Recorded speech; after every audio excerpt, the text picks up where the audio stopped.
યુવરાજસિંહ એમનું પોતાનું વક્તવ્ય રજૂ કરશે. યુવરાજસિંહ.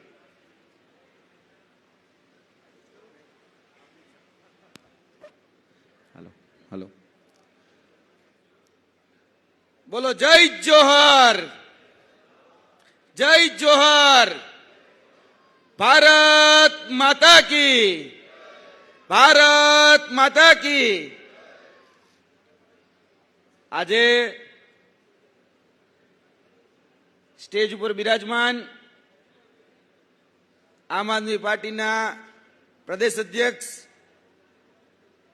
શ્રી ઈશુદાનભાઈ ગઢવી, આપણા લોકલાડીલા ધારાસભ્ય શ્રી ચિત્રભાઈ વસાવા તેમજ અન્ય ઉપસ્થિત આમ આદમી પાર્ટીના તમામ નેતાગણ, તમારી પાસે આજે એક ઉમ્મીદ સાથે અને એક સંકલ્પ સાથે તમને એક વાત, તમને જાગૃત કરવા માટે અહીં ઉપસ્થિત થયા છે. જોવા જઈએ તો છેલ્લા 30 વર્ષથી જે ગુજરાતની અંદર ભય, ભૂખ અને ભ્રષ્ટાચારની જે લોકો રાજનીતિ કરે છે એની સામે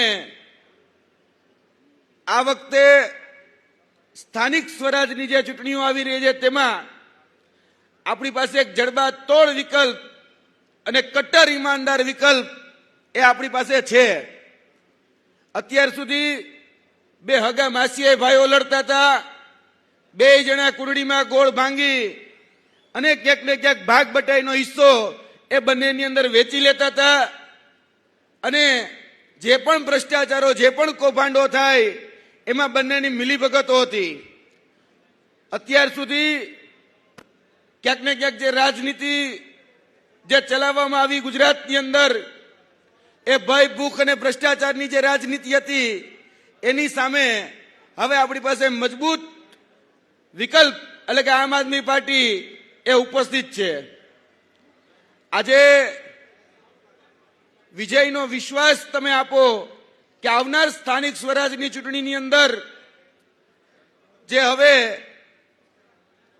ડેલીએ ટકોરા દઈ રહી છે, જે ચૂંટણી સ્થાનિક સ્વરાજની એ જિલ્લા પંચાયત, તાલુકા પંચાયત, નગરપાલિકા, મહાનગરપાલિકાની જે ચૂંટણીઓ છે તે ચૂંટણીઓની અંદર આપણે આપણા જે જનપ્રતિનિધિ, જે આપણો અવાજ બની શકે. તમે જોયું હશે કે આમ આદમી પાર્ટીએ ગત ચૂંટણીની અંદર 5 આપના ધારાસભ્યો આપ્યા અને એ 5 ધારાસભ્યો અત્યારે પણ ક્યાંક ને ક્યાંક જે 162 જે ધારાસભ્યો છે એના પગ ધ્રુજાવી રહ્યા છે અને વિધાનસભા ગજવી રહ્યા છે. અને એવો જ આ વિસ્તારનો એક ચહેરો એટલે કે આદરણીય ચેતરભાઈ વસાવા, જેને આ વિસ્તારની અંદર જે નકલી કચેરીઓ ચાલે, આ વિસ્તારની અંદર મનરેગાના કૌભાંડો ચાલે, આ વિસ્તારની અંદર ક્યાંક ને ક્યાંક ભારતીય જનતા પાર્ટીએ કરેલા કુકર્મો હોય, કરેલા કૌભાંડ હોય એને ઉજાગર કરવાનું કામ કર્યું. ત્યારે એમને જેલમાં પૂરવામાં આવ્યા.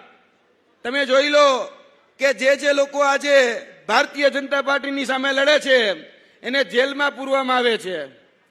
તો ભારતીય જનતા પાર્ટીને પણ કહેવા માંગીએ છીએ કે તમારી જેલ જેવડી મોટી કરવી એટલી કરી દેજો. આમ આદમી પાર્ટીના જે તમામ સૈનિકો અહીંયા ઉપસ્થિત છે એ કદાચ જેલ ભરો આંદોલન પણ કરવાનું થાય તો પણ પાછા પડે એમ નથી.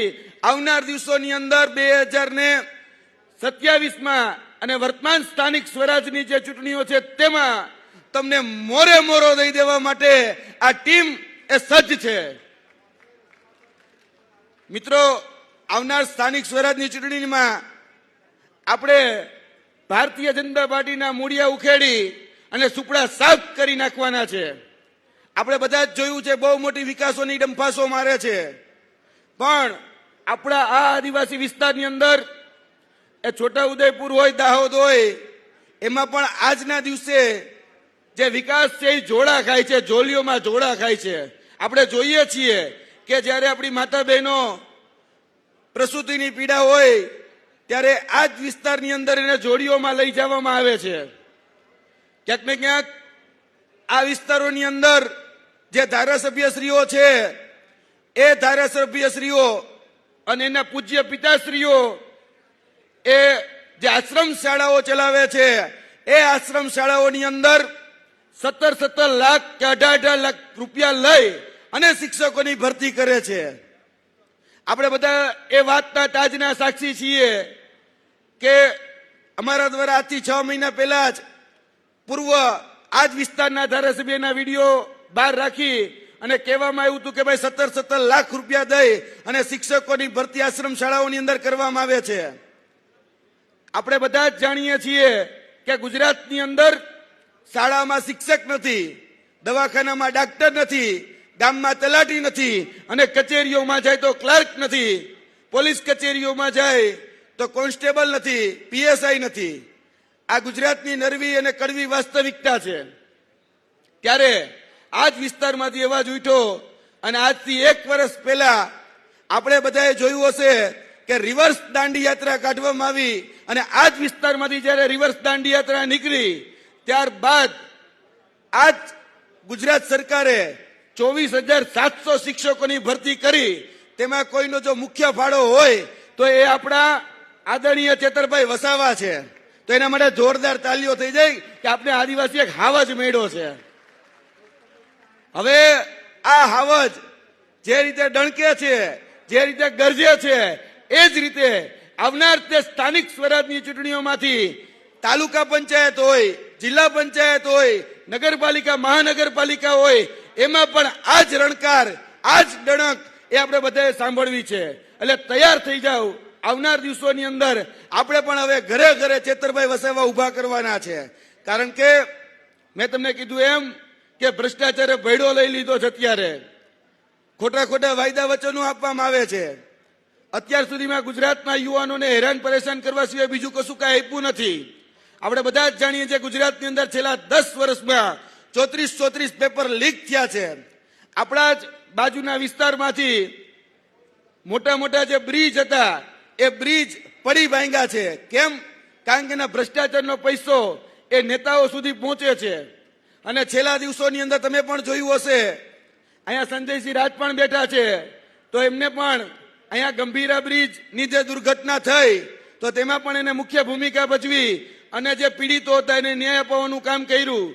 અહીંયા અરણી બોટ દુર્ઘટના થઈ તો ત્યારે આપણા જ આમ આદમી પાર્ટીના રામી સાહેબ હતા તો એને એ પીડિતોને ન્યાય અપાવવાનું કામ કર્યું. ઈસુદાનભાઈ ગઢવી હોય તો ખેડૂતોને ન્યાય અપાવવાનું કામ કરે.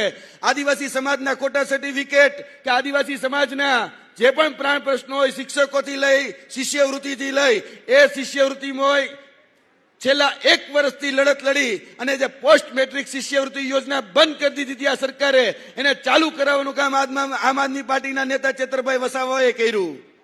આટલો મજબૂત વિકલ્પ હવે તમારી સામે છે.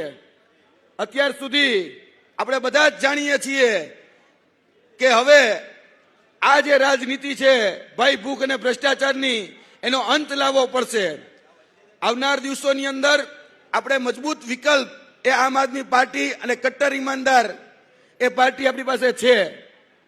એટલે વધારે વાત નથી કરવી, પરંતુ આપણે બધા જ જ્યારે ભેગા થયા છીએ ત્યારે એ સંકલ્પ લઈએ કે આવનાર દિવસોની અંદર જે 2 હગા માસીએ ભાઈઓ જે લડે છે એમાંથી એક પણ આપણા હગા હોય, એક પણ આપણા વાલા હોય, એને કહી દેવાનું ભાઈ અત્યાર સુધી આ 78 વર્ષ એ તમને આપ્યા, તમે કાંઈ ઉખાડી નથી દીધું, તો હવે તમે સાઈડમાં બેસો અને હવે એક નવો વિકલ્પ જે છે, જે પરિવર્તન માટે ઝઝુમી રહ્યો છે, જે વ્યવસ્થા પરિવર્તનની જે વાત કરે છે, એના માટે હવે લડવાનું છે. એના માટે હવે ક્યાંક ને ક્યાંક વોટ આપવાના છે.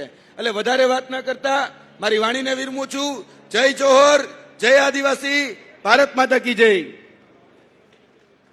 યુવરાજસિંહભાઈનો ખૂબ ખૂબ આભાર. જે મિત્રો પાછળ ઉભા છે પોતાનું સ્થાન ફટાફટ ગ્રહણ કરી લે. અને હવે પછી હું ઈસ્ટ ઝોનના સંગઠન મંત્રી એવા નરેશભાઈ બારિયા